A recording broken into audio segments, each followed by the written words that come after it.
सिंधुदुर्ग जिल्ह्यातील मालवण नगर परिषदेच्या सार्वत्रिक निवडणूक 2025च्या मतमोजणीच्या पार्श्वभूमीवर मालवण शहरात मालवण पोलीस दलाच्या वतीने शनिवारी 20 डिसेंबरला संध्याकाळी विशेष संचलन करण्यात आलं। या संचलनाच्या माध्यमातून पोलिसांनी निवडणूक निकालांच्या अनुषंगाने शांतता तसंच कायदा सुव्यवस्था अबाधित राखायचं आवाहन केलंय। मतमोजणीच्या पूर्वसंध्येला काढण्यात आलेलं हे संचलन मालवण बस डेपो इथून सुरू झालं। मुख्य बाजारपेठ आणि शहराच्या मार्गावरून जात हे संचलन मालवण पोलीस स्टेशन इथे समाप्त झालं। या संचलनामुळे शहरात सर्वत्र पोलीस बंदोबस्ताचे कडेकोट वातावरण दिसून आलं।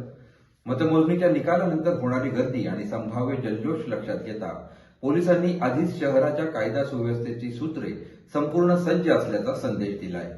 हे संचलन सिंधुदुर्ग जिल्ह्याचे पोलीस अधीक्षक मोहन दहिकर यांच्या मार्गदर्शनाखाली आयोजित करण्यात आलं होतं आणि या संचलनाचं नेतृत्व मालवणचे पोलीस निरीक्षक मारुती जगताप यांनी केलं।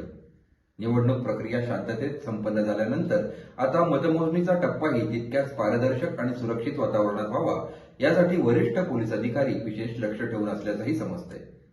मतमोजणीसाठी केवळ स्थानिक पोलीसच नव्हे तर राज्य राखीव दल आणि दंगल नियंत्रण पथकालाही पाचारण करण्यात आलं आहे। संचलनात राज्य राखीव पोलीस दल म्हणजे SRPF 25 जवान, दंगल नियंत्रण पोलीस RCP 30 जवान, स्ट्रायकिंग फोर्स 15 जवान, पोलीस अंमलदार 60 कर्मचारी, होमगार्ड 35 जवान असा पोलीस कर्मचाऱ्यांचा ताफा मतमोजणी प्रक्रियेवर लक्ष ठेवून असणार आहे। मालवण नगर परिषदेच्या मतमोजणीला 21 डिसेंबर रोजी सकाळी 9:30 ला सुरुवात होणार आहे आणि मतमोजणी केंद्राच्या परिसरात त्रिस्तरीय सुरक्षा व्यवस्था तैनात करण्यात आली आहे।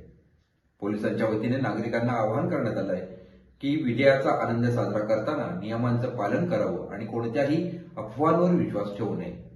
कायदा हातात घेणाऱ्यांवर कठोर कारवाई केली जाईल असा इशाराही पोलीस दलाच्या वतीनं देण्यात आला आहे।